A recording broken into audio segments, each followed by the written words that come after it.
class 7th. In the last video we have completed exercise 4. Now we are going to start exercise 5. Exercise 5th is line and angle. Means we are to discuss about the line properties and angle properties. So what is the line? Line is a collection of points going endlessly in both directions. तो line एक ऐसा point है जहाँ पर आप बहुत direction में ये क्या करती है, एंडलेसली मूव करती है. तो इसका कोई एंड नहीं होता, बहुत डायरेक्शन में ये मूव कर सकती है. तो it has not finite line, it has no end point and it can represent, और इसे रिप्रेजेंट कर सकते हैं ए बी और उस पर एक बार. ठीक है, एक लाइन की तरह. तो ये क्या हो गया इसका रिप्रेजेंटेशन. उसके बाद लाइन सेगमेंट. लाइन सेगमेंट क्या होता है? The shortest distance between two points on the line. तो एक लाइन पर अगर आप 2 एंड पॉइंट ले लो, जैसे यहाँ पर और यहाँ पर एक एंड पॉइंट ले लिया, तो ये जो डिस्टेंस है वो एक फाइनाइट डिस्टेंस है. तो it has a finite length, इसकी फाइनाइट लेंथ होती है and it can represent A B और एक लाइन, उस पर एक लाइन ड्रॉ कर देते हैं. तो इसकी एक क्या होती है, फाइनाइट लेंथ होती है और उसका रिप्रेजेंटेशन कैसे करते हैं, इस तरह से. उसके बाद a line segment which can go only in one direction and other point is fixed. Means एक ऐसी लाइन जिसका एक एंड पॉइंट फिक्स हो, एक एंड पॉइंट हो जिसमें, और अदर डायरेक्शन में ये क्या करे, मोशन करे, तो ये क्या हो जाती है, रे. क्या हो जाती है, ray. It has one end point, it can represent A B bar और it can go in the one direction. आप ये भी लिख सकते हैं. तो ये समझ में आया ये क्या होता है, लाइन, लाइन सेगमेंट और रे. ओके, अब देखो हम बात करते हैं किसकी, एंगल की. किसकी बात करते हैं, एंगल की. तो एंगल क्या होता है, ये हमने 6th में सब कुछ पढ़ा हुआ है, तो हम वही रिवाइज कर रहे हैं. देखो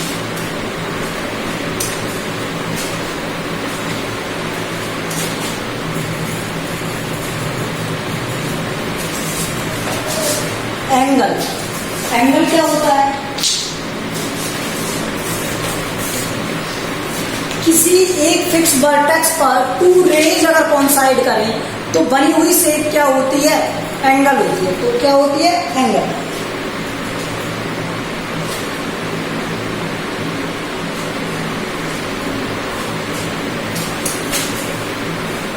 to rays have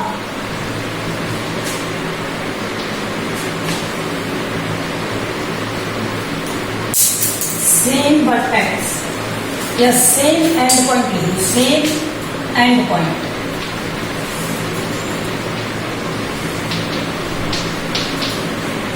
is called angle.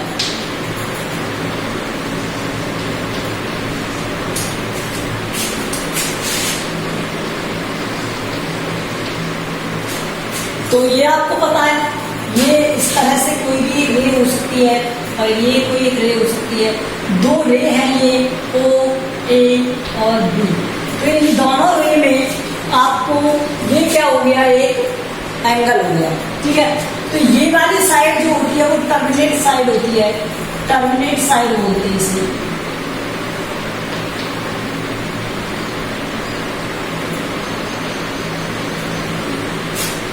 एक ऐसी साइड जो क्लॉकवाइज डायरेक्शन में या एंटी क्लॉकवाइज डायरेक्शन में रोटेशन करती है, तो फिर हम उसे क्या कहते हैं, टर्मिनेट साइड. ठीक है, अब एंगल में एंगल के टाइप्स आपको पता है, मैं नेम बता देता हूँ. टाइप्स को आपको पता है, टाइप्स क्या होते हैं इसको, राइट एंगल,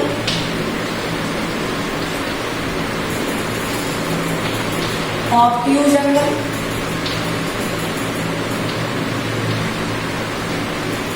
और क्या होता है, और acute angle. Acute angle. Okay, तो एक्यूट एंगल क्या होता है, जो 0 डिग्री से ग्रेटर और 90 डिग्री से लेस है. ठीक है, कोई भी एक एंगल थीटा मान लेना. ठीक है, इसी तरह से ऑब्ट्यूज क्या होगा, जो 90 डिग्री से ग्रेटर और 180 डिग्री से स्मॉल. इसी तरह से जो 90 डिग्री होता है वो होता है? राइट एंगल होता है। फिर क्या आता है? स्ट्रेट एंगल आता है।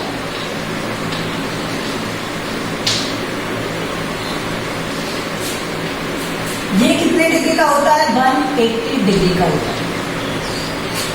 फिर क्या आएगा? Reflex angle.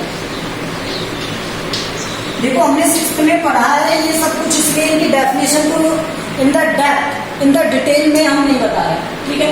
तो रिफ्लेक्स एंगल क्या होता है?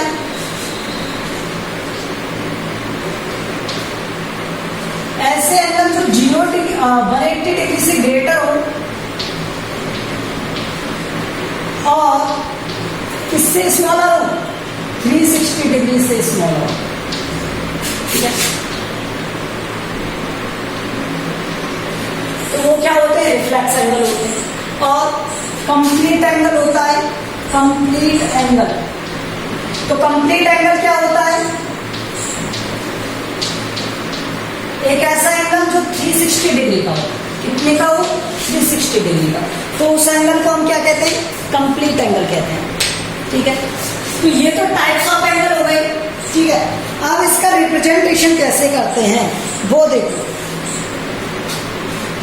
इनकी डेफिनेशन की डेप्थ में तो नीड नहीं है ना, आप लिख सकते हो, ठीक है। तो आपके बुक में भी दिया हुआ है, वहां से आप नोट करना चाहो वहां से कर लेना, अदरवाइज इन शॉर्ट मैंने आपको बता दिया, ठीक है। आप देखो इसके नेम किस तरह से राइट किए जाते हैं। तो रिप्रेजेंटेशन किस तरह से होता है?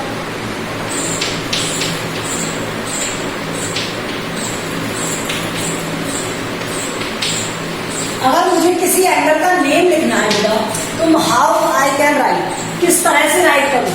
देखो ऑलवेज ध्यान रखना, फर्स्ट जो ये एंगल है वो किसी एक एंड से स्टार्ट होगा और दूसरे पर जाकर एंड हो जाएगा। जैसे ए ओ और बी, या फिर बी ओ ए। ऑलवेज जो मिडिल वर्टेक्स होती है, जो वर्टेक्स है उन दोनों की सेम वर्टेक्स, वो कहां पर रहेगी? मिड में रहेगी, ओके। तो या तो आप लिखोगे ए ओ बी, या फिर आप लिखोगे क्या? Angle B O A. Both are same, दोनों ही सेम। और इसका रिप्रेजेंटेशन क्या हो सकता है? एंगल ओ, जो इसकी वर्टेक्स होती है, सिर्फ हम उससे भी इस एंगल को रिप्रेजेंट कर सकते हैं। लेकिन कब करेंगे? जब ये डायग्राम बहुत ही सिंपल फॉर्म में दिया हो, मतलब इस वर्टेक्स पर कोई और एंगल फॉर्म ना हो रहा हो तब, ठीक है। तो अब ये सिंगल वर्टेक्स होगी, तब हम इसका नेम क्या लिखेंगे? Angle O. और क्या लिख सकते हैं हम? अगर मान लो मैं यहाँ पे 1 लिख दूं, एंगल 1 लिख देता हूं अंदर इनिशियल साइड में, तो ये एंगल हो गया क्या? 1। तो ये इसके रिप्रेजेंटेशन के 4 मेथड है। फर्स्ट हमने क्या लिखा? ए ओ बी। सेकंड हम क्या लिख सकते हैं? बी ओ ए। कोई प्रॉब्लम नहीं है, आप कैसे भी लिख सकते हैं। एंगल ओ, तो ये भी मैं समझ जाऊंगा, मतलब हम समझते हैं क्या कि ये एंगल क्या है? वो है। और एंगल 1, तो ये इनिशियल वाला क्या है? Angle 1, okay. तो ये होता है इसके रिप्रेजेंटेशन का मेथड। ये इसका क्या होता है? रिप्रेजेंटेशन का मेथड होता है, ओके। आपको एंगल रिप्रेजेंटेशन आ गया। अब देखो इस एंगल में कुछ स्पेशल टाइप के एंगल भी होते हैं जो 2 एंगल को ज्वाइन करने पर बनते हैं। उनके नेम क्या होते हैं वो भी मैं आपको बता देता हूँ। कॉम्प्लीमेंट्री एंगल होते हैं, कॉम्प्लीमेंट्री एंगल।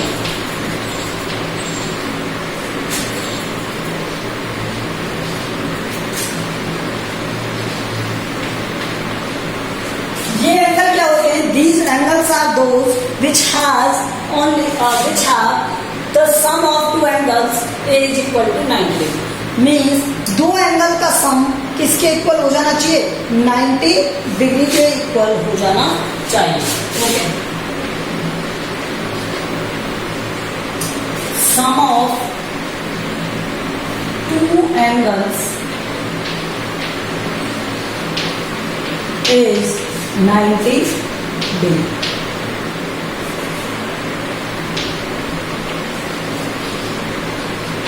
तो 2 एंगल का सम किसके इक्वल हो? 90 डिग्री के। मान लो ये एक डायग्राम है,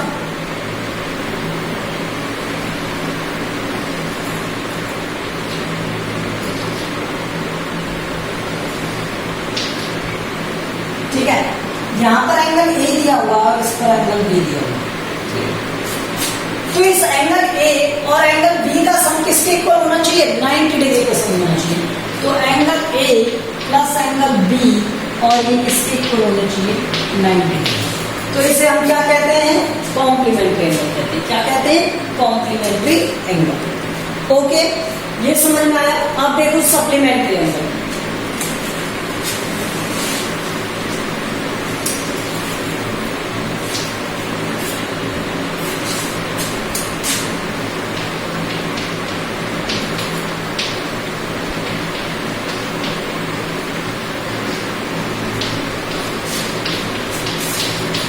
Sum of two angles,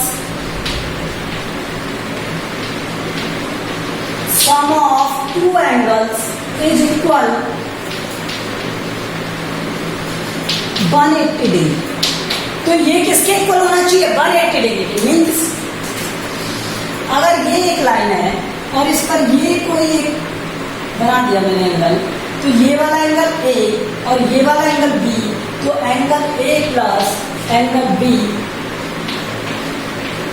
इन दोनों एंगल्स का सम क्या हो, 180 डिग्री। मीन्स जब दो एंगल का सम 180 डिग्री हो तो वो सप्लीमेंट्री एंगल होंगे, और जब दो एंगल का सम 90 डिग्री हो तो वो कॉम्प्लीमेंट्री एंगल होंगे। ओके,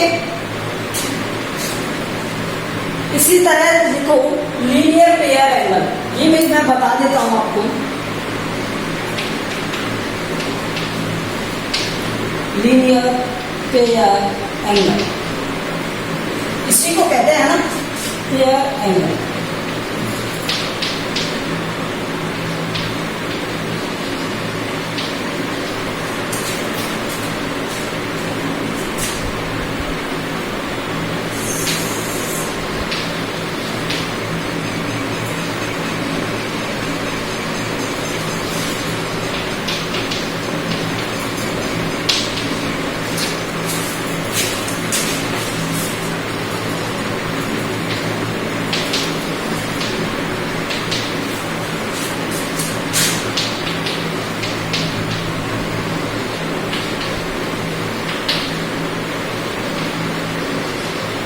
देखो मान लो ये एक लाइन है और इस लाइन को इस तरह से कट कर दिया जाए, तो इस वाले एंगल को अगर मैं ए कह दूं और इस वाले एंगल को बी कह दूं, तो देखो ये सप्लीमेंट्री एंगल है, वो तो एक अलग बात है, सप्लीमेंट्री है ये दोनों एंगल। इसी तरह से ये क्या है, एक लीनियर पेयर एंगल है। तो angle A plus angle B equal to क्या होगा, 180 डिग्री, और ये क्या है, लीनियर पेयर एंगल। इसी तरह से देखो एडजेसेंट एंगल नहीं पता ना आपको, एडजेसेंट एंगल भी बता देता हूँ, ठीक है। तो एडजेसेंट एंगल क्या होते हैं वो भी,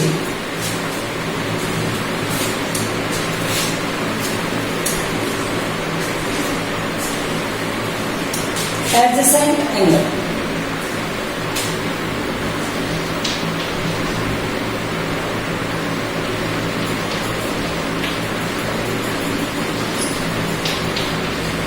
इसमें क्या होता है कि जो दो एंगल होते हैं उनमें एक कॉमन वर्टेक्स होती है, और कॉमन वर्टेक्स के अपोजिट साइड में दो एंगल बने होते हैं। कैसे,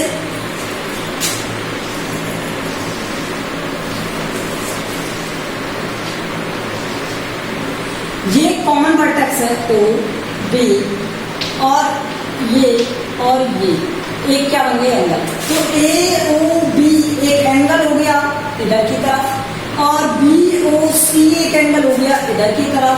तो अपोजिट साइड में इस तरह से जब दो एंगल बनते हैं जिनमें एक कॉमन वर्टेक्स हो और एक कॉमन एंड पॉइंट हो, तो फिर वो एंगल क्या हो जाते हैं, एडजेसेंट एंगल हो जाते हैं। क्या हो जाते हैं, एडजेसेंट एंगल हो जाते हैं।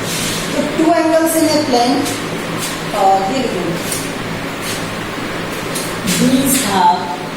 these angles have a common vertex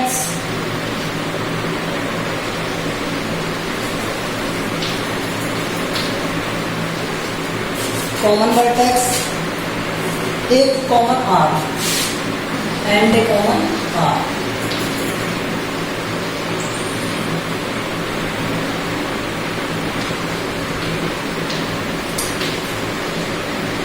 common arc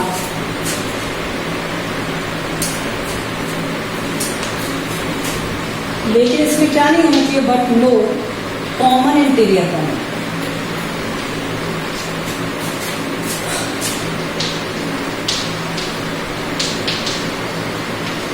means ये दोनों पॉइंट, दोनों एंगल एक तरफ नहीं होने चाहिए।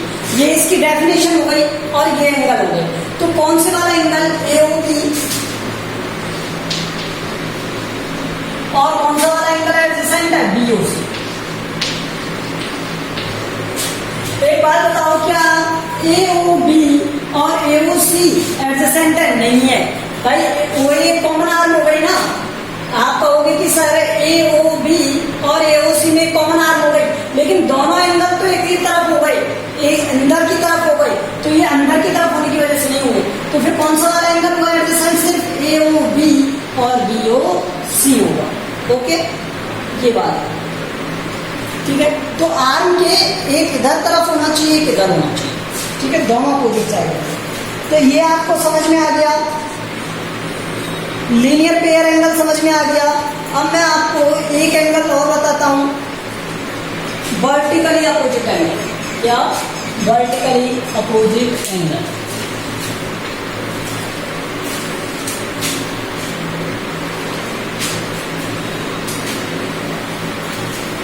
Vertically opposite angle is what?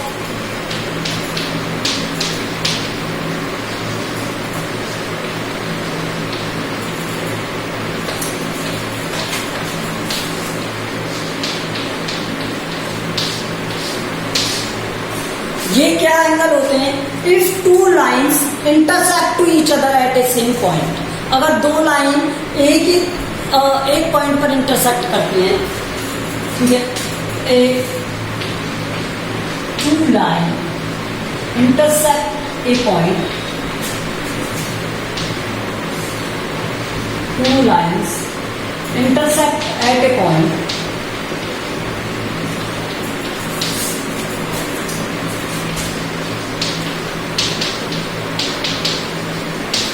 then angle opposite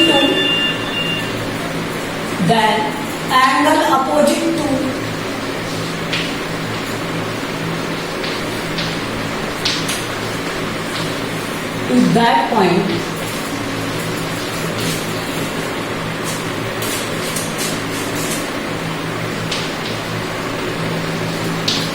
are equal।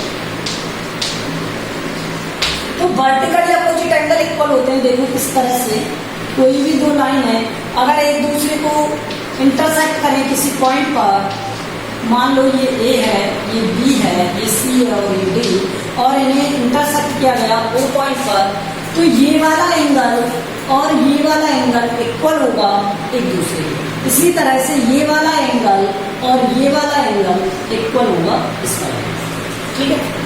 तो यहां से एंगल BOC,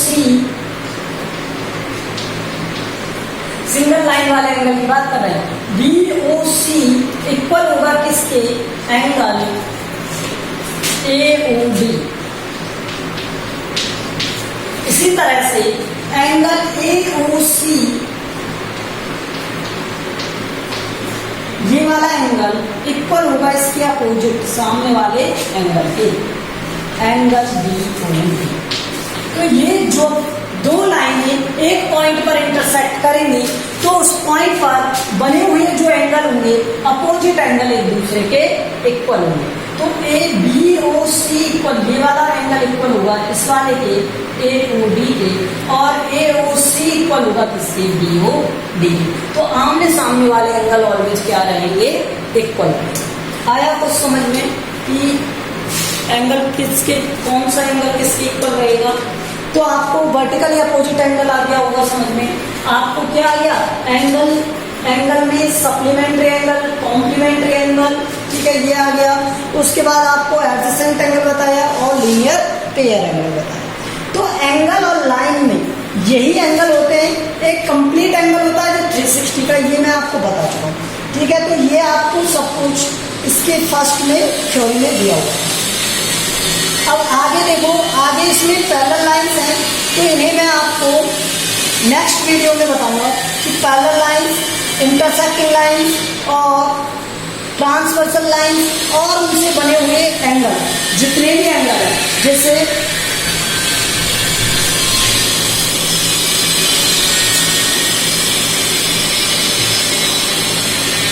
कोई इंटीरियर एंगल, ये एंगल बनते हैं बेटा पैरेलल लाइन के बीच में, ठीक है। और अल्टरनेट एंगल,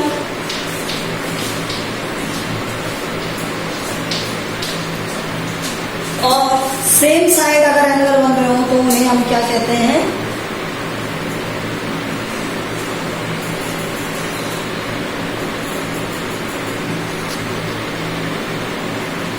करस्पॉन्डिंग एंगल्स कहते हैं, ठीक है। तो करस्पॉन्डिंग एंगल,